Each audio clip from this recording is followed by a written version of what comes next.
Good evening, brothers and sisters. It's great to be back with you for the third and final Community Group Sunday of this February honor series, Words of Life or Words of Death, you choose. And today we want to look at one of the areas of our conversations where unfortunately the word of death part, the poisonous part, prevails more than the words of life, the fruitful conversations we have. And the area we want to look at is what are the conversations we have about others, especially when they're not present in our midst. And Mark Twain once famously said that a dog has many friends because the dog wags its tail and not its tongue. We've all at some stage been guilty of wagging our tongue and afterwards seeing what damage it does. And there are two parts to this equation. The one part is the very active part, where we talk badly about other people when they're not present. And I want to point out three things that are very prevalent in our society. The first area, to spread fake rumors, to gossip about others, even if we're not sure if these things are true or not. The second area, just pick out the negative, being steadily complaining about everything somebody else does and never picking out the positives, always just the negative, even if they are true. And then the third part, breaking confidences. Yes, even things that are true, but that were entrusted to us in confidence, to spread them out and talk about them without the consent of the person who entrusted it to us. That's the active part where we poison our relationships with our tongues. But then there's also the passive part. How do I react when others talk badly about people who are not present? Do I go along? Do I maybe even add to it? Oh yes, you talk about how bad his cooking is. Oh, that reminds me, his hospitality was even worse. Or are we willing to be the ones that stand up and say, no, I'm not satisfied or not happy that we talk about Peter, for example, in this fashion. Either we stop or I walk away. Or not just say anything, just walk away immediately myself. Why is it important to look at this? The damage that talking badly about other people can do is immense. On the one side, we can label it as relationship suicide on individual relationships. In Proverbs 18 verse 19 we read, "A brother who has been insulted is harder to win back than a walled city, and arguments separate people like barred gates of a palace." Especially this first part, a brother who has been insulted is harder to win back than a walled city. Yes, we've all experienced it. When we find out afterwards that somebody has talked about us behind our backs in a negative way, the trust is never the same again. It needs a lot of work just to restore that. Or again in Proverbs 26 verse 20, "Without wood a fire will go out, and without gossip quarreling will stop." But let's look at it from a different perspective. What could ever be the upside of talking negatively about somebody else? There is never any upside to it. Even if it never comes out what I said about somebody else, it will still impact how I interact with them the next time we meet. It'll be in the back of my mind and it will slowly poison me from the inside out. And as I said, if it does come out, the damage is even greater. But it's not just on a level of individual relationships that talking badly about one another has negative effects. There's also a collective impact when atmosphere of mistrust starts to take shape in the midst of a community. In Proverbs 20 verse 19 we read, "A gossip betrays a confidence, so avoid anyone who talks too much." And I've been humbled by many stories that I've heard during my ministry here in Windhoek of people who went to counseling or went to a prayer meeting and shared something of their hearts and then found out via the grapevine what they shared with others in deep confidence. And then it's no surprise that these people become reluctant to share anything because they do not know what happens with it. And not only do they become reluctant to share anything, everybody who hears the story, and they do share that part of the story, how they've been hurt by a community, will also become reluctant to share anything about their lives. Yes, in an area where mistrust grows, relationships become impossible. Fellowship becomes impossible. Worshipping God together becomes at best painful, at worst impossible. So if we take these two parts together, that talking badly about others, gossiping, sharing things that were shared or told us in confidence is always damaging. There is no upside to it. Why do we struggle with it so much? On the one side, again, Proverbs gives an answer. Proverbs 26, verse 22. The words of a gossip are like choice morsels. They are tempting. They are inviting us to really take part in it. But then he also talks about the consequence. They go down to the inmost parts. They take hold of our hearts. They fill our thoughts from the inside out and do not just simply disappear the moment after we've heard them. They shape our thinking, shape our lives. So why are they these choice morsels?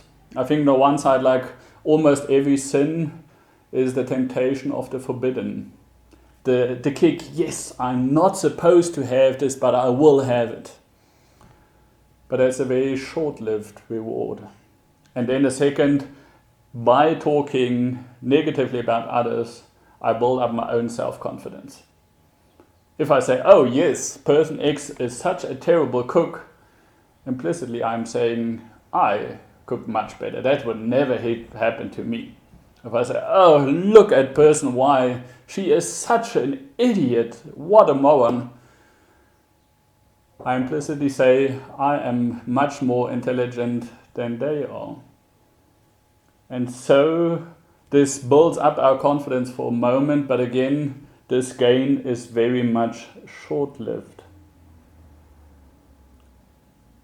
So if we return to the subject of the series, words of life or words of death, you choose.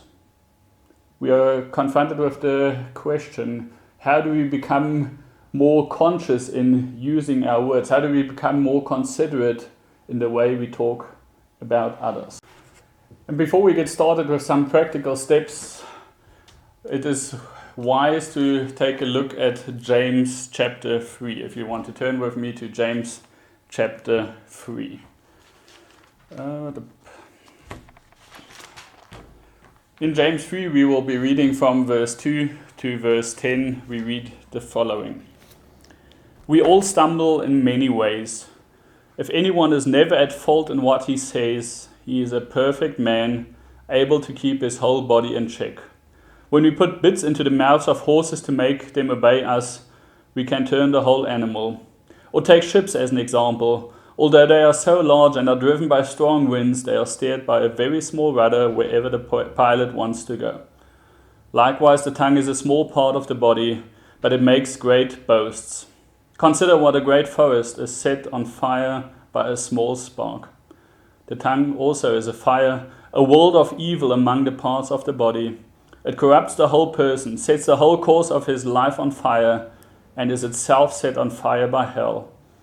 All kinds of animals, birds, reptiles, and creatures of the sea are being tamed and have been tamed by man, but no man can tame the tongue. It is a restless evil, full of deadly poison. With the tongue we praise our Lord and Father, and with it we curse men who have been made in God's likeness. Out of the same mouth come praise and cursing. My brothers, this should not be. What this passage makes very clear is that controlling our words, controlling how we speak about one another will not be easy. But it's definitely worth it. As he said in verse 2, he who can control his tongue is able to control his entire life, will be perfect in everything they do. That is a goal that's worth striving for. So let's take a look at what can we do to become more considerate with our words. The first step, like last week, was to say stop, slow down. Slow down our thinking, slow down our talking, and put in a filter before we talk. And in the heat of the moment, a short, simple question might already suffice as such a filter. The question, if I'm about to say something about somebody who is not present, would I be willing to say the same if he was sitting across from me? Would I be saying it to their face or not? And what would it do to me, my inner world, to my emotions, to my feelings, to my thoughts, if they would hear what I'm about to say? If there's any kind of, I'm not so sure that they would be happy to hear this, rather keep your tongue than say it.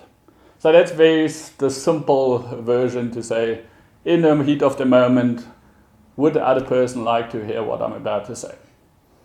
But then there's a bit more intricate filter that we can use, and it's typically attributed to Socrates, the Greek philosopher. And I want to read as an anecdote where this filter is talked about.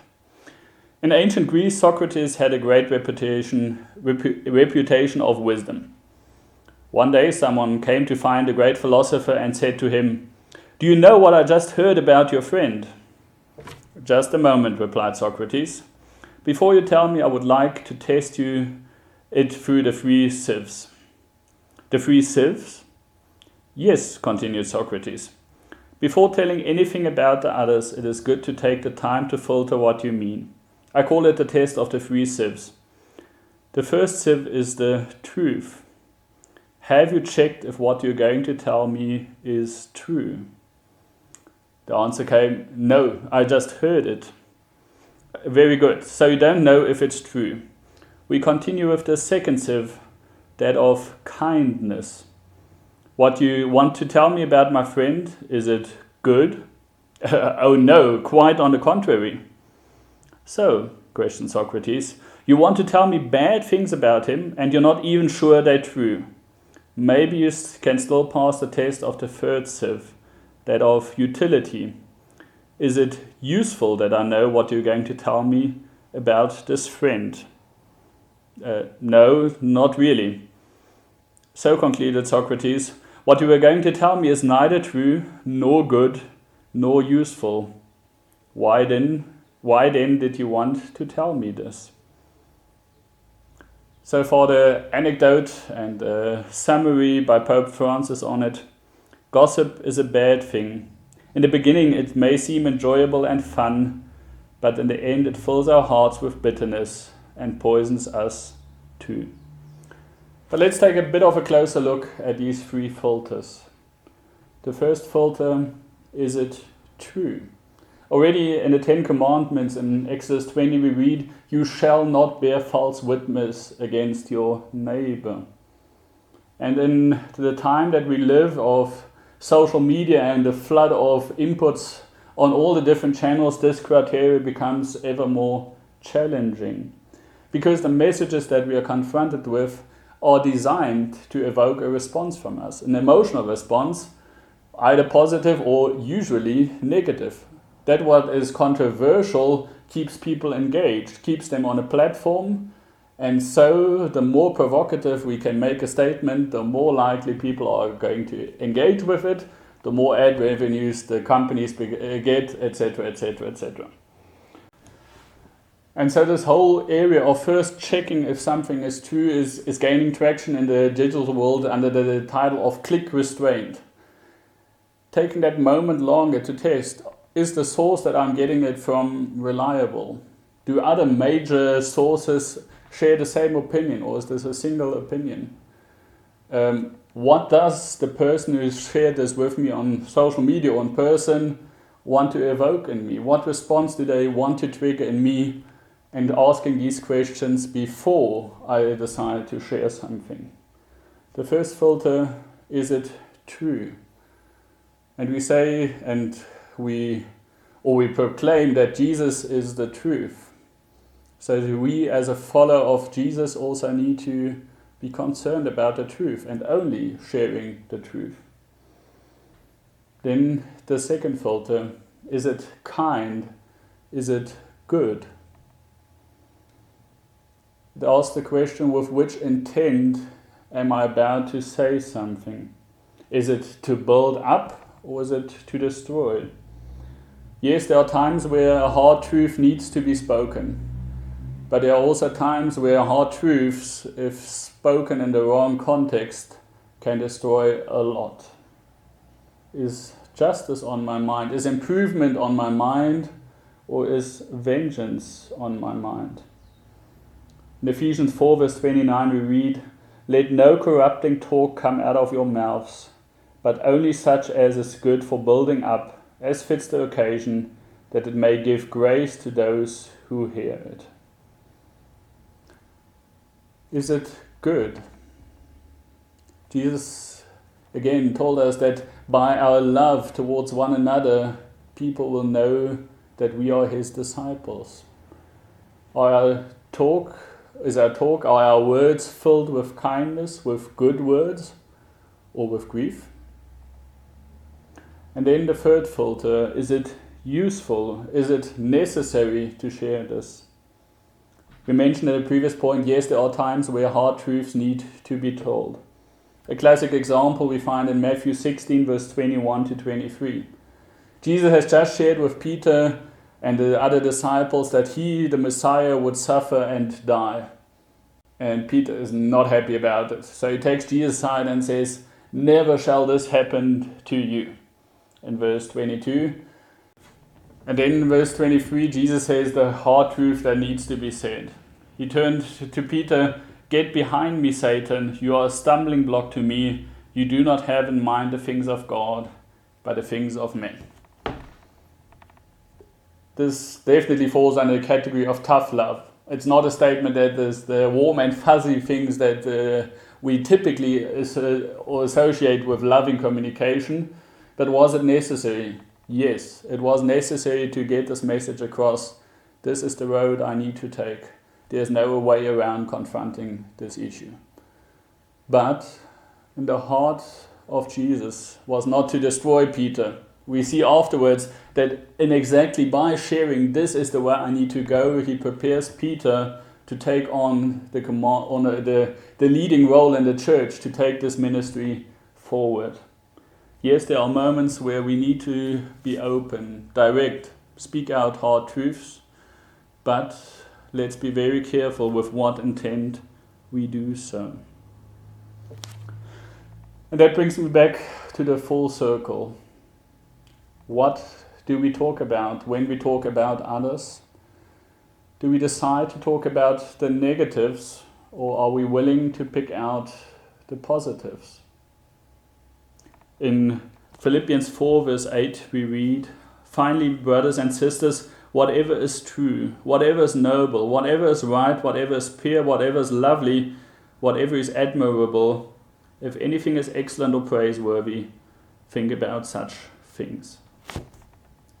Again, it talks about a decision. And this decision starts, what do I focus my thoughts on? Am I out to pick out the negative in others? Or am I willing to go looking for the positives? And just imagine, what surprise would you rather get? Get the surprise that your friend has talked behind your back negatively and has shared all your embarrassing moments, all the negative things, all the things you cannot do? Or do you rather get the surprise that your friend has talked behind your back and has sung your praises, has shared how you have amazed him with what he has achieved, how he's become an example to you, how he has positive attributes that you want to point out? An example of this I find with Paul and Mark.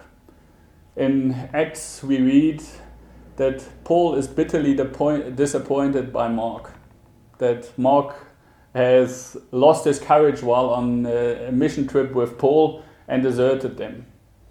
But then later on in 2 Timothy 4 verse 11, we read that Paul says, "Send along Mark, he is of good use to me." He commends Mark towards Timothy, not picking up all the bad things he could have said about them. Or in the epistles, Paul talks with congregations that need to be corrected, but he will still say, "I give praise for you every time I think of you in prayer." Paul is exercising this conscious control. I want to think on the positives. And by starting to pick out the positives, our brain almost gets trained, that it becomes second nature, that we notice more of the positives and less of the negatives.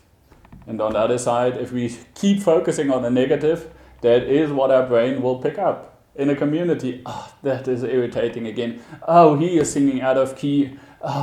He's late again.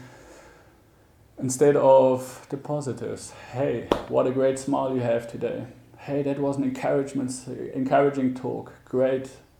How good it is to see you today. We have the choice how we talk about others, how we think about others. I invite you to think, which in these areas are you more challenged with? The active part, talking bad about others, or being in situations where others talk about people negatively, so they're more the passive part? Or on the three filters, what is the bigger challenge for you? The true filter, the kindness or goodness filter, or the utility or the necessity filter? Or then the third area, what do you choose to focus on? Do you focus on the good, or do you focus on the negative? The choice is yours.